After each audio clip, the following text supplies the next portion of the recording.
Hello everyone, welcome to Sanmarga classes. ವರ್ಗಗಳು ಮತ್ತು ವರ್ಗಮೂಲಗಳು ಅಧ್ಯಾಯದ 64ನೇ ಪ್ರಶ್ನೆಯನ್ನ ಗಮನಿಸಿ. 3136ರ ವರ್ಗಮೂಲವನ್ನ ಭಾಗಾಕಾರ ವಿಧಾನದಿಂದ ಕಂಡುಹಿಡಿಯಿರಿ. ಮೊದಲನೇದಾಗಿ ಸಂಖ್ಯೆಯನ್ನ ಜೋಡಿಗಳಾಗಿ ವಿಂಗಡಿಸ್ಬೇಕು. ಬಲದಿಂದ ಎಡಕ್ಕೆ. 3136. ಇದೊಂದು ಜೋಡಿ, ಇದೊಂದು ಜೋಡಿ. ಈಗ ಇಲ್ಲಿ 31ಕ್ಕಿಂತ ಕಡಿಮೆ ಇರುವ ಅಥವಾ ಅದಕ್ಕೆ ಸಮನಾದ ಗರಿಷ್ಠ ವರ್ಗ ಸಂಖ್ಯೆಯನ್ನ ಹುಡುಕ್ಬೇಕಾಗತ್ತೆ.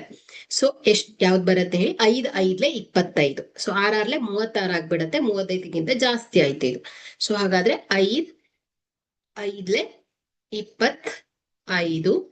31 ಮೈನಸ್ 25 ಮಾಡಿದ್ರೆ 6 ಸಿಗತ್ತೆ.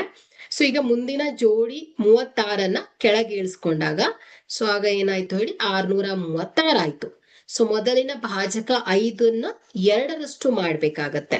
5 ಪ್ಲಸ್ 5 ಎಷ್ಟಾಯ್ತು ಹೇಳಿ? 10 ಅಲ್ವಾ?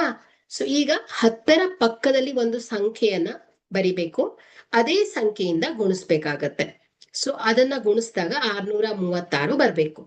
ಹಾಗಾದ್ರೆ 106. 6 ಇಲ್ಲಿ ಕೂಡ 6. 106 6 ಎಷ್ಟಾಗತ್ತೆ ಹೇಳಿ? 636. ಓಕೆ. 636 ಮೈನಸ್ 636 ಅಂದ್ರೆ 0 ಬರುತ್ತೆ. ಓಕೆ. ಹಾಗಾದ್ರೆ ಇಲ್ಲಿ ನಮ್ಗೆ ಉತ್ತರ ಏನ್ ಸಿಕ್ತು? 56 ಸಿಕ್ಕಿದೆ ಅಲ್ವಾ? ಹಾಗಾದ್ರೆ ವರ್ಗಮೂಲ 3136 ಇಸ್ ಈಕ್ವಲ್ ಟು ಏನ್ ಹೇಳಿ? 56 ಆಗಿದೆ. ಹಾಗಾದ್ರೆ ನಾವಿಲ್ಲಿ ಭಾಗಾಕಾರ ವಿಧಾನದಿಂದ 3136ರ ವರ್ಗಮೂಲವನ್ನ ಕಂಡುಹಿಡಿದಿದ್ದೇವೆ.